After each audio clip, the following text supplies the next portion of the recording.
diferentes temas. Apocalipsis 13, nosotros como adventistas tenemos una interpretación historicista. ¿Por qué tenemos una interpretación historicista? O sea, que vemos la profecía desde el pasado, pasando por el presente y hacia el futuro. ¿Por qué tenemos esa interpretación historicista? No se lo inventó la iglesia adventista, ¿de acuerdo? Eso no se lo inventó la iglesia adventista. Eso se lo inventó el mismo Dios cuando en el capítulo 2 de Daniel le dijo a Daniel cómo él tenía que interpretar la profecía de la estatua de Nabucodonosor. Por ende, nosotros también, cuando analizamos el libro de Apocalipsis, utilizamos ese método historicista. Nos vamos al pasado y luego entonces podemos ver algunas cosas del presente y el final cumplimiento de las profecías de Apocalipsis en el futuro, donde Dios enviará a su Hijo por segunda vez a poner todas las cosas en su sitio. ¿Usted dice amén? Amén. Versículo 1, yo quiero que busque su Biblia y como dice el gran filósofo dominicano Robert Pozo, Biblia en mano, ¿de acuerdo? Me paré sobre la arena del mar, yo no voy a dar todos los detalles que hay aquí a nivel de teología, pero aquí la palabra me paré sobre la arena del mar, probablemente se esté refiriendo al mismo dragón. Me paré sobre la arena del mar y vi subir del mar una bestia que tenía 7 cabezas y 10 cuernos. En sus cuernos tenía 10 diademas y sobre sus cabezas nombres de blasfemia. Cuando nosotros vemos Apocalipsis, nosotros no podemos personalizar cada una de esas bestias. ¿Por qué? Porque las bestias dentro del ambiente profético y dentro del ambiente adventista significa poder, significa reinos. ¿Por qué significa poder? ¿Por qué significa reino? No se lo inventó tampoco la iglesia adventista. En el libro de Daniel capítulo 7 hay una serie de bestias que en la interpretación se especifica que esas bestias son ¿qué? Son reinos. Por ende, no podemos decir que la bestia es una persona. Y es un error que se ha cometido al momento de interpretar el libro de Apocalipsis. Una bestia es semejante a ¿qué? Es lo mismo que un ¿qué? Que un reino, que un poder, ¿de acuerdo? Y tenemos que tener eso claro. La bestia que vi era semejante a un leopardo. ¿A qué era? Sus pies eran como de ¿qué? Y su boca como de ¿qué? Cuando usted va a Daniel capítulo 7, ¿no son esas las mismas características que tenían las bestias de Daniel capítulo 7? Claro que sí. ¿Qué está haciendo el escritor de Apocalipsis? Está diciendo que probablemente esta bestia tenía características que ya poseía las bestias de Daniel capítulo 7. ¿De acuerdo? Entonces, ¿cuáles eran esas bestias que estaban en el capítulo 7? Precisamente Babilonia, ¿de acuerdo? Estaba el imperio combinado, los medos y los persas, y también el imperio griego. Y entonces nosotros vemos que esta bestia tiene características de esas bestias de Daniel capítulo 7. ¿De acuerdo? Algo importante, dice que el dragón le dio su poder, su trono y su ¿qué? Y su autoridad. El dragón le dio su ¿qué? Su poder, su trono y su autoridad. ¿Qué está diciendo esto? Está diciendo que el dragón, cuando nosotros vemos en la Biblia, ¿quién es el dragón? Satanás, ¿de acuerdo? ¿El dragón es quién? Satanás. El dragón le da todo su poder, su trono y su autoridad. O sea, aunque es una bestia que está gobernando, ¿quién está gobernando a través de esa bestia? Está gobernando Satanás, ¿de acuerdo? Y miren, versículo 3, vi una de esas cabezas como herida de ¿qué? De muerte, pero su herida mortal fue sanada. Y vamos a entrar aquí en interpretación adventista y muchas iglesias también comparten parte de esta interpretación. Cuando nosotros hacemos un análisis de la sucesión de cada uno de esos reinos, nosotros llegamos en el último de los reinos, que era representado por Roma. De Roma tenía una etapa que era imperial, esa Roma que conquistaba, que buscaba adeptos por doquier, que gobernaba, que sometió al pueblo judío también en tiempos de Jesús y más allá también de los tiempos de Jesús. Esa es la Roma. Ahora, luego sucedió que esa Roma tuvo una etapa que es lo que se conoce como la etapa papal, donde ya no es una Roma imperial que tiene pudiéramos decirlo de esa forma, total características de un imperio fuerte, sino que ahora tiene algo como con cristianismo, ¿de acuerdo? Y la historia es que me dice que ese poder papal comenzó a gobernar todos los asuntos políticos y religiosos de la humanidad. ¿Qué hizo esa bestia? ¿Qué hizo ese poder? Comenzó a gobernar todos los aspectos políticos y religiosos. Dicho sea de paso, cuando la política y la religión se unen, eso sale mal. ¿De acuerdo? Porque ¿qué pasa? Cuando usted tiene la política y la religión en un mismo poder concentrado, entonces necesariamente hay una parte que es perseguida. Hay una parte que, si no se adapta por vía de la política ni por vía de la religión, sencillamente no tiene apoyo de nadie. Y este poder comenzó a gobernar a cualquiera que estuviera en contra de lo que ellos enseñaran. ¿De acuerdo? Ahora bien, esa etapa de gobierno duró aproximadamente unos 1260 años. Y miren qué pasó. En esos 1260 años, usted no podía tener acceso a estudiar la palabra de Dios. Perseguían al cristiano por todos los lados. Los cristianos eran llevados a shows, a estadios, a coliseos, donde ahí le echaban hasta leones que los mataban delante de todo el mundo, y eso era un espectáculo. ¿Usted se imagina algo semejante? Usted ver un estadio, por ejemplo aquí el de San Cristóbal, Temístocles, ¿qué se llama? Ese estadio lleno de gente y ahí unos leones devorando cristianos. ¿Usted le parece gracioso eso? Y eso hacía ese poder. Ese dominio se vio frenado cuando en el año 1798, un 15 de febrero, en el ambiente puro de la Revolución Francesa, los franceses entran a Roma con el único objetivo de decirle al poder papal: mire, usted no tiene más dominio sobre la tierra. Y eso, entraron a Roma, el imperio francés, el 15 de febrero, y el 20 de febrero del año 1798 ya estaba capturado el Papa Pío VI. Esa es la herida de muerte que según nuestra interpretación se le dio a esa bestia. Pero ¿qué pasa? El mismo texto me dice que esa herida iba a ser ¿qué? Iba a ser sanada. Y aquí usted puede encontrar con otras personas que le van a decir otra cosa, y eso no necesariamente está mal. En el año 1929, a través de los tratados de Letrán, al Papa se le devuelven parte de la autonomía que tenían, y dentro de la ciudad de Roma se le da un pequeño espacio donde el Papa es el jefe de Estado. Y allí, en el 1929, con los tratados de Letrán, muchas personas dicen: se sanó la herida. Y la pregunta que usted debe hacerle a esa parte histórica de esta historia es: si la herida se sanó, significa que ese poder debería tener el mismo poder que tenía antes.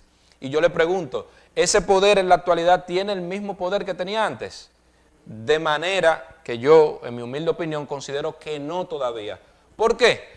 Porque para él poder tener todo el poder que tenía antes, debe contar con el apoyo político. Y aunque a nivel religioso sí tiene un apoyo bueno, no ni siquiera absoluto, un apoyo bueno, la realidad es que todavía falta tiempo para que esa herida sea sanada. ¿Hasta aquí me he dado a entender? ¿Quieren que repita? Feliz sábado, hermanos, qué bueno estar aquí. Iba a empezar de nuevo. Entonces, esa herida de muerte está, desde mi punto de vista, en un proceso de sanación. Luego, el versículo 4, adoraron al dragón que había dado autoridad a la bestia, y adoraron a la bestia diciendo: ¿quién como la bestia y quién podrá luchar contra ella? Aquí nosotros, si lo leemos en español, no vamos a verlo de una forma como se está diciendo ahí realmente.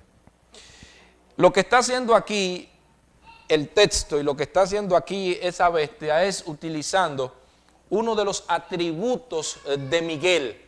Recuerden que el nombre Miguel significa ¿quién como quién? ¿Quién como Dios?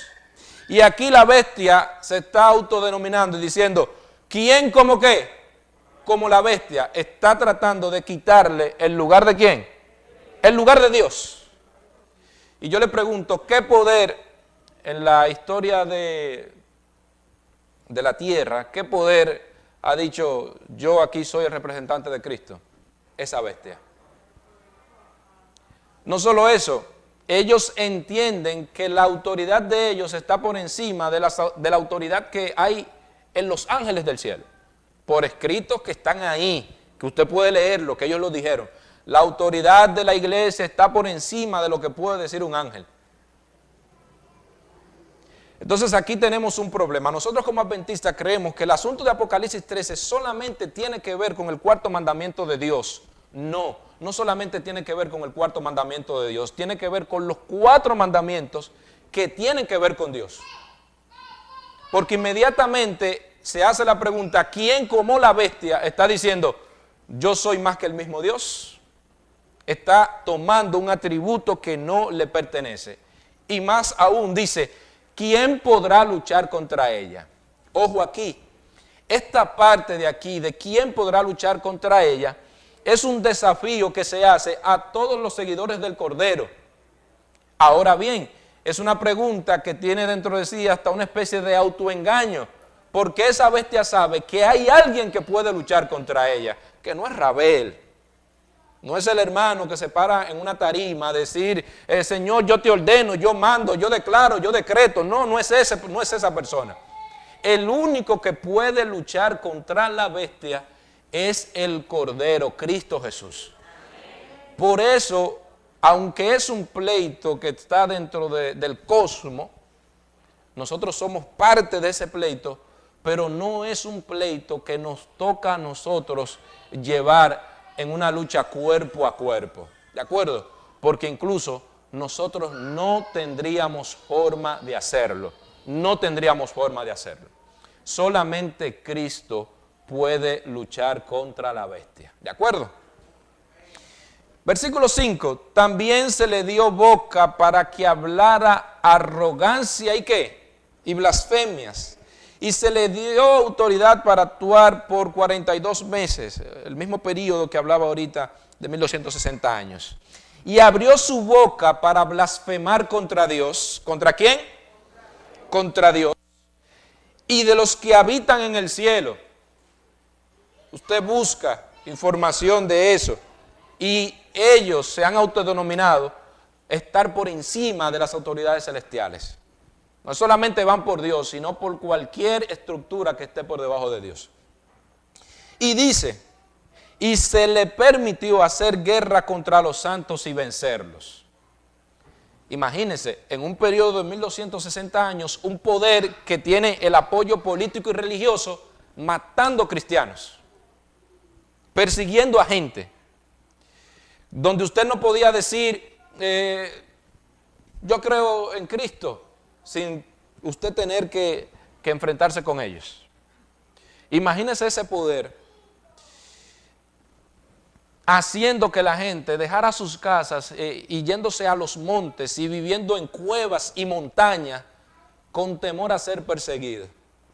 Pero dice el conflicto de los siglos que cuando ellos ejecutaban en todo su poderío esa persecución en contra de los cristianos, que esa sangre caía derramada en la tierra, esa sangre era como una semilla, porque cuando morían o mataban 10, nacían 20, y si mataban 100, nacían 1000 cristianos más.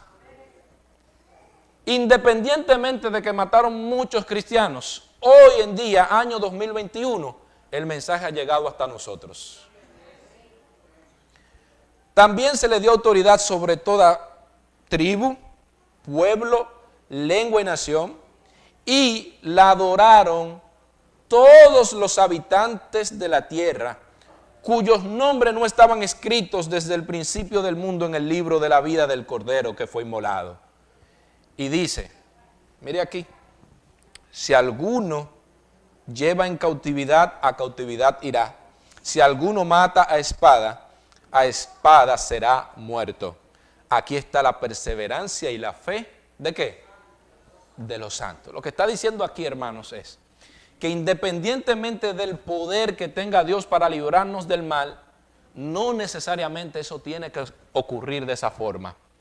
Y doy siempre el ejemplo, los jóvenes hebreos estaban allí, le dicen, tienen que adorar la estatua. Y ellos le dijeron, mira, nosotros no vamos a adorar tu estatua y el Dios al cual nosotros servimos, ¿nos qué? Nos librará. Pero si no nos libra, ¿qué va a pasar? Como quiera no te vamos a adorar. Y eso es lo que está diciendo aquí Apocalipsis. Muchos irán presos y fueron presos, es verdad. Y en el futuro también va a ocurrir algo parecido. Pero eso no significa que a través de la presión que puede ejercer ese poder en contra de nosotros, nosotros tengamos que sucumbir. No, podemos mantenernos fiel hasta la muerte si es necesario. Versículo 11, hasta aquí estamos bien con esa bestia.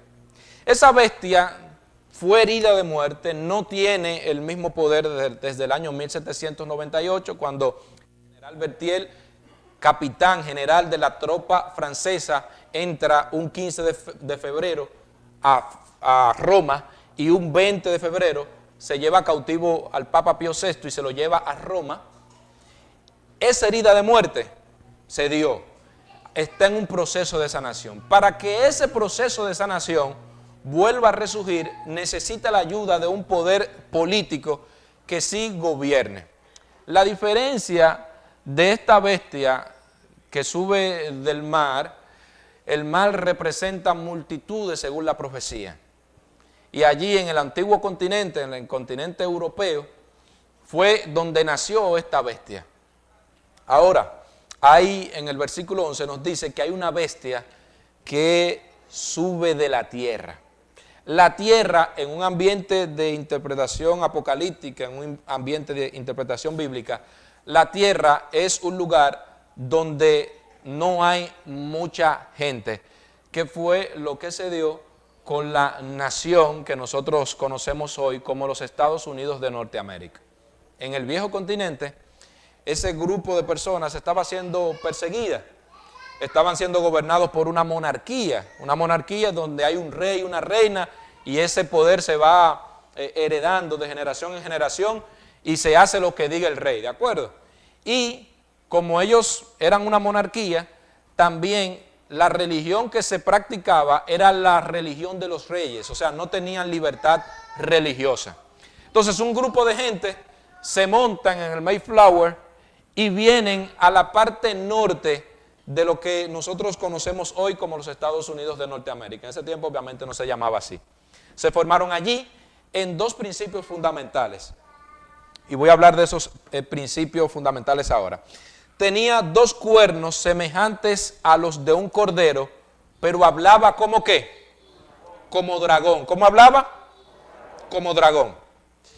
Esos dos cuernos de cordero representan precisamente esos dos principios en los cuales fue establecido la nación de los Estados Unidos de Norteamérica, que es, primero, una libertad de culto, libertad de conciencia. Usted puede adorar de la forma que usted crea correcta. Usted no tiene que adorar la religión del presidente, no, es la que usted crea. Y hoy todavía, hoy por hoy, usted va a Estados Unidos y en sentido general hay un respeto por el ambiente religioso dentro de los Estados Unidos de Norteamérica. Y el otro principio es el principio del republicanismo. No vea el republicanismo como uno de los partidos de Estados Unidos, como el Partido Republicano, no. Republicanismo es que yo no voy a ser gobernado por un rey, sino por un presidente que es elegido democráticamente por el pueblo estadounidense. Aunque la apariencia de los cuernos de esta bestia eran del cordero, tenía una característica muy especial, que hablaba como ¿qué? Como dragón. ¿Qué quiere decir eso de que hablaba como dragón? Esa nación, cuando se formó, usted pone en Google, historia de los Estados Unidos de Norteamérica, y le va a aparecer cómo sucedieron cada una de esas cosas. Va a encontrarse con cada una de esas enmiendas. Un país realmente bien organizado, con muchísimos principios y valores, porque fueron fundamentados en valores cristianos, ¿de acuerdo? Ahora bien, cuando ellos llegaron allá al norte, donde están ahora, ellos estaban tranquilos. Su ideal era habitar en paz y respetar el derecho de cada quien. Pero cuando hemos visto la evolución de este país, nos hemos dado cuenta de que ahora ese país, aunque se fundó en esos principios pasivos, cristianos, tranquilos, cuando usted ve muchas veces los presidentes de este país hablando, usted dice, caramba, están hablando como qué, como dragón. Porque ahora ellos se han convertido en una especie de policía del mundo. Incluso el señor Donald Trump mencionaba mucho eso y decía, Estados Unidos debe dejar de ser ya la policía del mundo y todo eso. Pero eso como que es difícil de lograr. Entonces, esa característica es que aunque no fue una nación perseguidora, en el futuro es muy probable que se convierta en una nación perseguidora. Y miren qué otra característica. Ejerce toda la autoridad de la primera bestia en presencia de ella y hace que la tierra y sus habitantes adoren a la primera bestia cuya herida mortal fue sanada. También hace grandes señales de tal manera que incluso hace descender fuego del cielo a la tierra delante de los hombres. Preste atención aquí.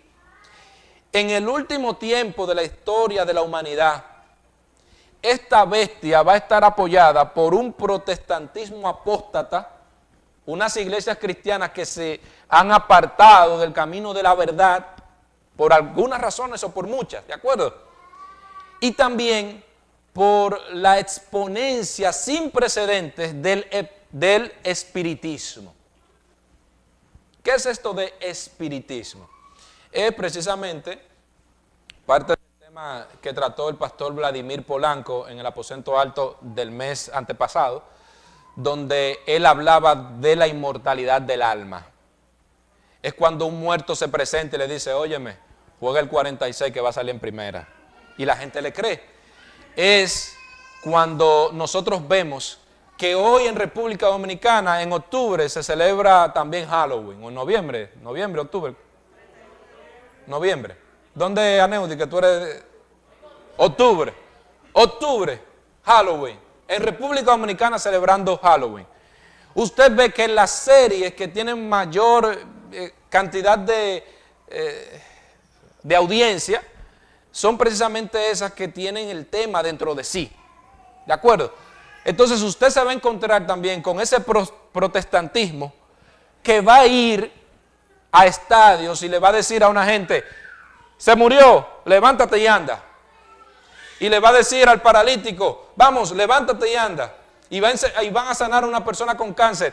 Y luego van a empezar a pasar las cubetas para que las ofrendas caigan ahí dentro de esa cubeta.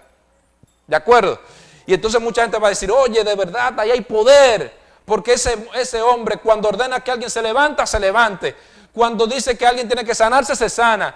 Cuando dice que alguien es pobre y ahora va a tener dinero, tiene dinero.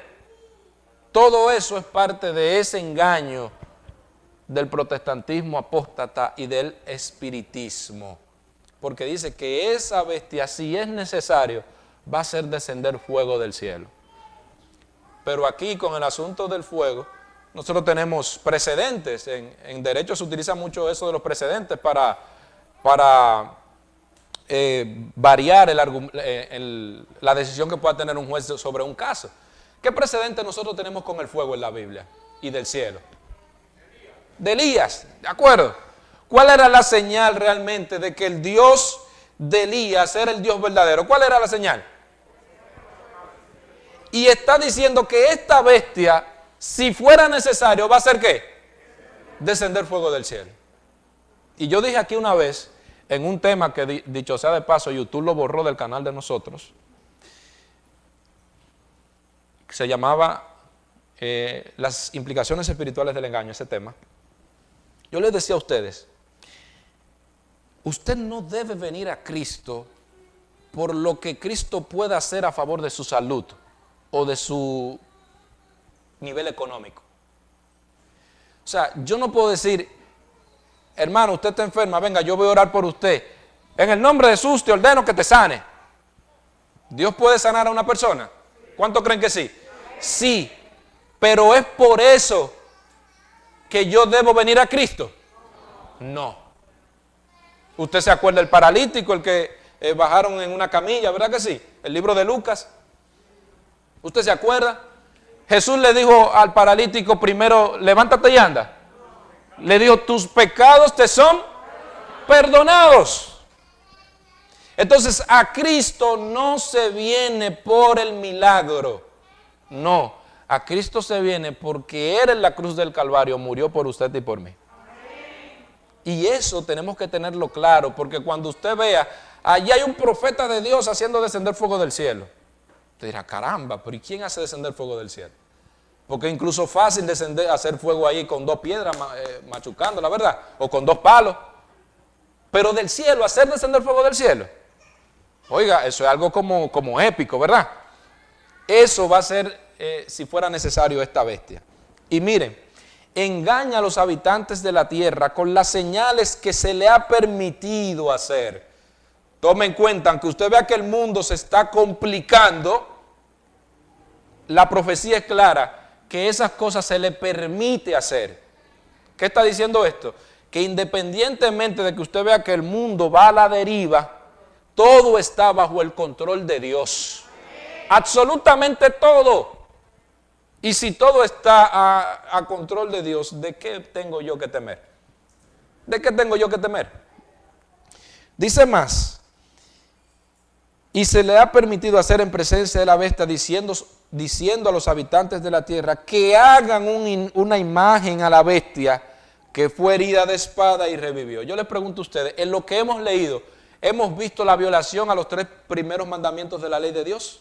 Sí, lo hemos visto. Ahora, ¿dónde entra en batalla y en juego el sábado? Precisamente en la imposición de la marca de la bestia, que no me toca a mí decírselo en esta mañana, sino que esta tarde el pastor Ronald Rojas estará debatiendo ese tema. Se le permitió infundir aliento a la imagen de la bestia para que la imagen hablara e hiciera matar a todo el que no lo adore. Y hacía que a todos, pequeños, grandes y ricos, pobres y esclavos, libres y esclavos, se le pusiera una marca en la mano derecha, ¿o en dónde? O en la frente, y que ninguno pudiera comprar ni vender, sino el que tuviera la marca o el nombre de la bestia o el número de su nombre. Hermanos, terminó el sermón, no voy a entrar en la marca de la bestia porque ese tema es amplio y toca estudiarlo esta tarde. Parece confuso el escenario, ¿verdad que sí? Ahora tenemos muchas personas hablando de nuevo orden mundial, tenemos muchas personas hablando de cuestiones con el sábado, con el domingo, tenemos personas hablando de vacunas, de que si me vacuno, de que si no me vacuno. Tenemos un mundo que está complicado. Cuando usted analiza solamente las noticias de esta semana, su hermano Rabel todos los días ve noticias, ¿de acuerdo? O las lee, pero no las veo, las leo. Porque en la televisión son como demasiado gráficos y yo soy una persona muy sensible. Soy tan sensible que si me sacan sangre me mareo, ¿de acuerdo? Entonces, cuando usted lee las noticias durante toda esta semana, usted se da cuenta, Nueva York, inundaciones, 14 muertos. Un país desarrollado que se supone que cuando usted va a levantar un blog en Estados Unidos, usted necesita permisos y pagar impuestos y supervisión. Y si usted está poniendo el blog a alguien y le dice, mire, ese blog está derecho, tiene que derribarlo y hacerlo de nuevo. Inundaciones. ¿Usted no se le olvidó, por ejemplo, que hace 2 años estaba la Amazonas prendida en candela? Y no se acuerda también allá, donde en Australia, también encendido en candela. Y no se acuerdan, por ejemplo, el incendio de Canadá. ¿Se acuerdan de todo eso? ¿Se acuerdan de la pandemia del COVID-19? ¿Se acuerdan? Toda la vida han ocurrido ese tipo de cosas. Y usted dirá, ¿qué tú estás diciendo, Rabel? Sí, es verdad que toda la vida han ocurrido ese tipo de cosas, pero ¿a qué se debe que ahora son cada vez más seguidas? Y lugares donde nosotros no escuchábamos nada, estábamos escuchando algo. ¿Usted recuerda alguna otra noticia de Canadá? Canadá no da noticias. Usted no ha escuchado nunca Canadá encendida en candela. Lugares donde no ocurren de manera muy a menudo desastres, entonces ocurriendo desastres. ¿Qué está diciendo la tierra? La tierra está diciendo, Cristo viene por segunda vez. Y hay un pueblo que en el pasado, mientras esa bestia que sube del mar y que tiene el apoyo de la bestia que sube de la tierra, esos cristianos que eran perseguidos es porque pertenecían a un selecto grupo.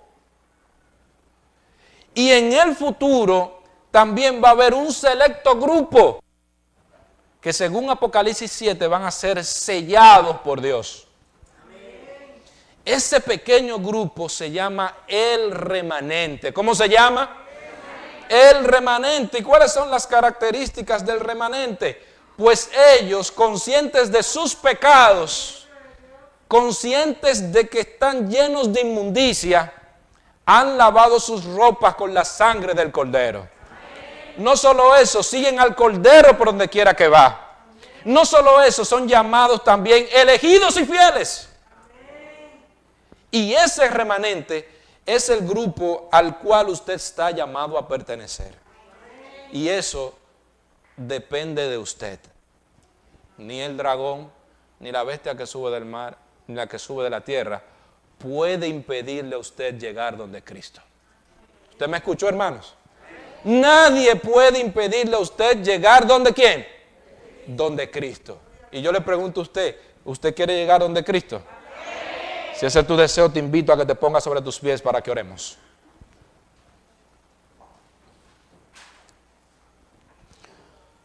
Padre, te damos las gracias porque tu amor está con cada uno de nosotros.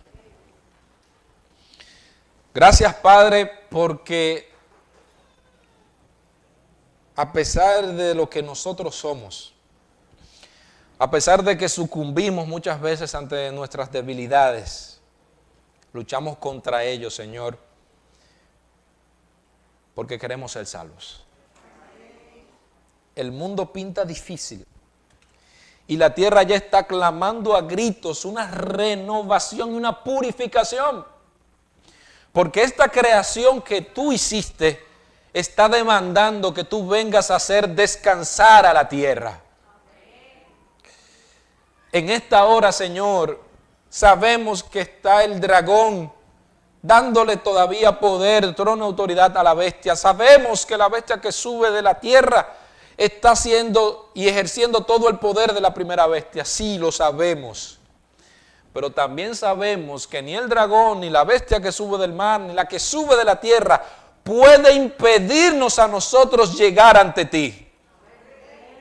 Porque hay alguien, porque hubo alguien que fue a una cruz y fue crucificado y su sangre se derramó para que eso sea posible.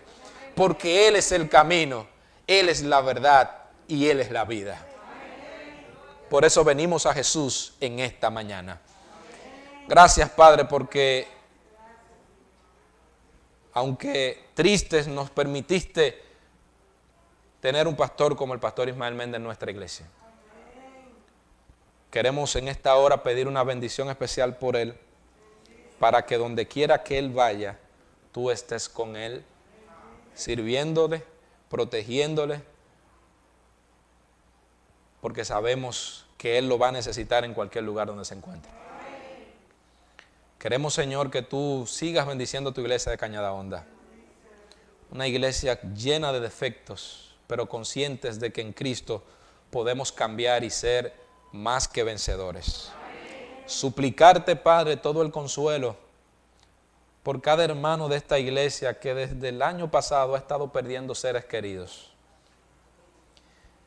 A nosotros, Señor, nos han dolido, otros Muchos de ellos han fallecido por causas del virus, otras condiciones que tuvieron de salud. Pero queremos, Señor, que tú estés dándole el consuelo que necesita cada familia en esta iglesia. Nosotros anhelamos, Señor, que llegue el día donde no tengamos que ver a nuestros familiares descender a la tumba. Nosotros anhelamos el día, Señor, en que todo sea alegría, en que no tengamos que preocuparnos por el día a día, ni por la enfermedad, ni por la salud, ni por el dinero. Anhelamos el día donde estemos al lado tuyo, Señor. Gracias, Padre, gracias, en el nombre de Jesús. Amén. Hermanos, muchas gracias por la gentileza de su atención. Que Dios les bendiga a todos.